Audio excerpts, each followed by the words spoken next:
अब क्या बचा भगवान, सब कुछ खत्म हो गया। मेरी मेहनत, मेरी उम्मीद सब बह गई। अब बच्चों को क्या खिलाएंगे जी? घर में तो एक मुट्ठी अनाज भी नहीं बचा है। अगले दिन सुबह रामधन सेठ हरिराम के पास गया, जिसके पास से उसने कर्जा लिया था। उसे उम्मीद थी कि शायद सेठ थोड़ा सा समय दे देगा। सेठ जी, बारिश में सब कुछ बर्बाद हो गया, थोड़ी मोहलत दे दीजिए। अगली बार फसल होगी तो सारा कर्ज चुका दूंगा।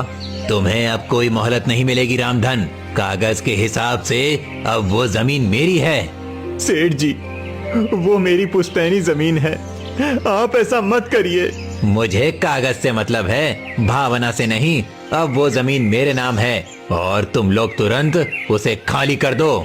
रामधन की जमीन भी चली गई और उसके पास अब कुछ भी नहीं बचा था। उसके पास अब ना तो खेत था, ना पैसा और न ही कोई आसरा। सुनीता, अब इस गांव में हमारे लिए कुछ नहीं बचा। चलो जंगल की ओर चलते हैं, शायद वहाँ कहीं से छुपाने की जगह मिल जाए। ठीक है रामधन, अब जैसी तुम्हारी मर्जी। और इसी के साथ एक गरीब किसान अपने टूटे सपनों को समेटे अपने परिवार को लेकर निकल पड़ा, अनजाने अंधेरे की ओर। सेठ ने उन्हें जमीन से भी निकाल दिया था और अब उनके पास न घर का ठिकाना था, न ही खाने के लिए कुछ था। रामधन का परिवार एक बार फिर सड़क पर था। बारिश अब रुक चुकी थी, लेकिन उनके जीवन की बरसात थमने का नाम ही नहीं ले रही थी। चलो सुनीता, अब पीछे मत देखो, जो हो गया उसे सोचने से कुछ नहीं होगा। अब घर नहीं बचा सुनीता, बस जिम्मेदारी बची है इन बच्चों की। इन्हें भूखा नहीं सोने दूंगा, चाहे मुझे कुछ भी करना पड़े। पिताजी, अब हम कहाँ जाएंगे? बेटा, अभी हम एक जगह चल रहे हैं, वहाँ शायद कोई बूढ़े बाबा रहते हैं, जंगल के किनारे पर। सुना है वो अच्छे इंसान हैं। मुझे बहुत भूख लगी है बाबू, मुझे खाना चाहिए। थोड़ा और चल ले बेटा, वहाँ पहुँचते ही कुछ इंतजाम कर लेंगे। रामधन का परिवार गांव से बाहर निकलकर जंगल की ओर बढ़ गया। उन्हें दूर से ही एक टूटी हुई कुटिया दिखाई दी। पास जाने पर देखा, वहाँ पर एक बूढ़ा साधु अपनी धुनी रमाए बैठा था। बाबा प्रणाम, हम लोग बहुत मुसीबत में हैं, हमारे पास अब कुछ भी नहीं बचा। बेटा, तुम्हारे चेहरे पर ईमानदारी दिख रही है। तुम चाहो तो इस कुटिया में रह सकते हो। कुछ ज्यादा नहीं है, लेकिन सिर छुपाने की जगह मिल जाएगी। आपका धन्यवाद बाबा, भगवान आपको सुख दे। अब वही टूटी कुटिया उनका नया ठिकाना बन गई थी। अगले दिन सुबह रामधन जंगल में लकड़ी काटने निकला, ताकि बाजार में उसे बेचकर कुछ पैसे मिल जाए। सुनीता, मैं जंगल जा रहा हूँ, लकड़ियाँ काट कर लाऊंगा, फिर उसे बेचकर कुछ सब्जी लाएंगे बच्चों के लिए। जल्दी लौट आना, खाना भी बनाना है और बच्चों को भी कुछ खिलाना है जी। रामधन दिन भर जंगल में पसीना बहाकर लकड़ियाँ काटता रहा और शाम होते ही उन्हें लेकर बाजार की ओर गया। वहाँ उसे बहुत कम पैसे मिले, पर उसने कुछ आलू, प्याज और थोड़ा सा आटा खरीद लिया। ये लो सुनीता, कुछ खाने का सामान लाया हूँ। कुछ खास तो नहीं है, लेकिन बच्चों का पेट तो भर जाएगा। तुमने इतना सब किया रामधन, अब तुम हाथ मुंह धोकर बैठो तो मैं तुम्हारे लिए भी रोटियां सेक देती हूँ। माँ, क्या आज गुड़ नहीं आया? आज नहीं बिटिया, लेकिन हम कल जरूर से गुड़ लेकर आ जाएंगे। रात को सभी ने सूखी रोटियों के साथ उबली सब्जी खाई और पहली बार किसी को भी कोई शिकायत नहीं थी। सबकी आंखों में थकान थी, लेकिन उस थकान में भी एक उम्मीद छिपी थी। अब हर दिन ऐसा ही होगा, मैं मेहनत करूंगा और हम सब मिलकर आगे बढ़ेंगे। हमारे पास कुछ भी नहीं है, लेकिन हम एक साथ हैं, यही सबसे बड़ी बात है।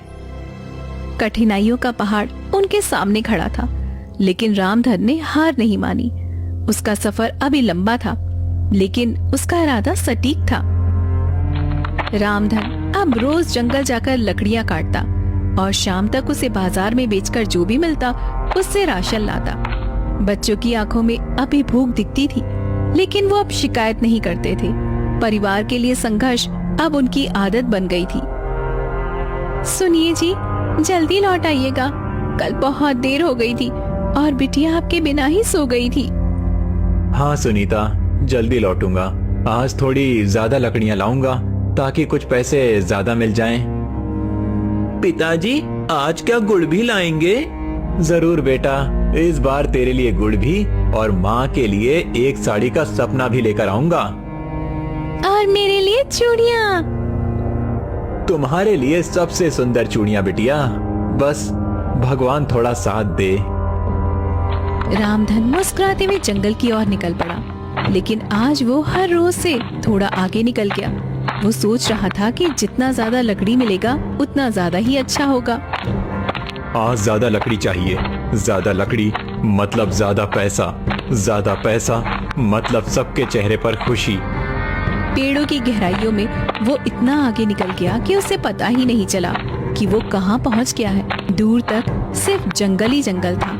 वहाँ पर कोई रास्ता दिखाई नहीं दे रहा था, न ही कोई आवाज थी। अरे ये कौन सी जगह है? ये रास्ता तो रोज वाला नहीं लगता है कहीं गलत दिशा में आ गया।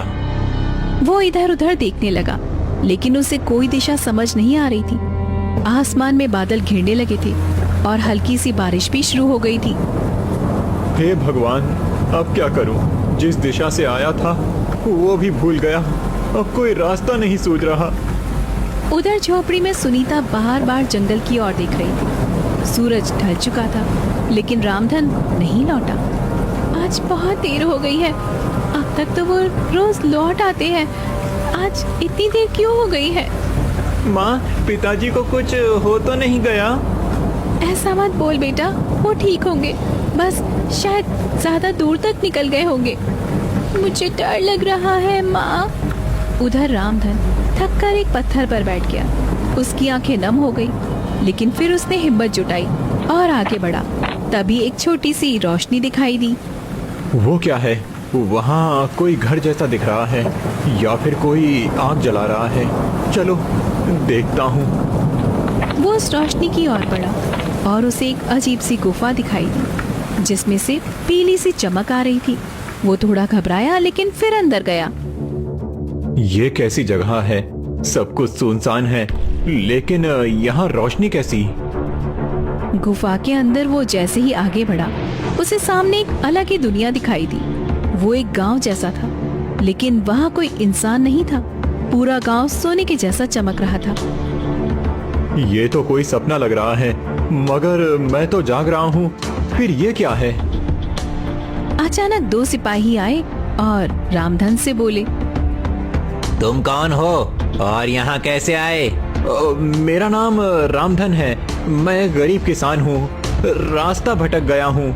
राजा के पास चलो, वो तुमसे मिलना चाहते हैं। रामधन डरते हुए उनके साथ महल की ओर चल पड़ा। उसे समझ नहीं आ रहा था कि अब उसके साथ क्या होने वाला है। रामधन डर और हैरानी के बीच आगे बढ़ रहा था। सोने जैसे इस गांव में कोई आदमी दिखाई नहीं दे रहा था, लेकिन ये जगह किसी सपने जैसी लग रही थी। मैं कहीं सपना तो नहीं देख रहा हूँ। सब कुछ इतना चमकदार कैसे है? और ये लोग कौन हैं? सिपाही उसे महल के मुख्य दरवाजे तक ले गए। वहाँ अंदर से एक तेज और गंभीर आवाज आई। उसे भीतर ले आओ। रामधन अंदर गया तो सामने एक ऊंचे आसन पर एक वृद्ध राजा बैठे थे, जिनके चेहरे पर तेज और आंखों में करुणा थी। बताओ कौन हो तुम और यहाँ कैसे आए? महाराज, मेरा नाम रामधन है। मैं गरीब किसान हूँ। बारिश में मेरी सारी फसल बह गई।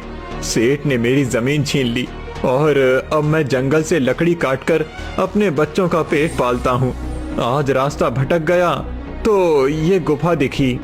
तुम्हारी बातों में सच्चाई दिखती है रामधन। तुम्हारा संघर्ष तुम्हारी आंखों में साफ दिखाई देता है। महाराज, हम तो बस 2 रोटी के लिए मेहनत करते हैं। हम गरीबों का तो कोई सहारा नहीं होता। तुम जैसे लोग ही असली राजा होते हैं रामधन, जो बिना शिकायत के परिवार को बचाने के लिए लड़ते हैं। राजा ने पास खड़े सिपाही को इशारा किया और एक छोटी सी तिजोरी मंगवाई। रामधन, ये लो कुछ सोने के सिक्के। इन्हें अपने पास रख लो और अपने घर जाओ। अपने बच्चों के लिए कुछ खाना और कपड़े लाओ और एक नई शुरुआत करो। महाराज, मैं ये नहीं ले सकता। हम गरीब हैं, लेकिन मेहनती हैं। ये मेहनत का ही इनाम है। अगर ये तुम जैसे ईमानदार आदमी को नहीं दूंगा तो किसे दूंगा? रामधन की आंखों में आंसू आ गए। वो झुककर राजा के चरणों में गया। आपने तो जैसे मेरी जिंदगी बदल दी महाराज। अब मैं अपने बच्चों को भूखा नहीं रखूंगा। जाओ रामधन, लेकिन याद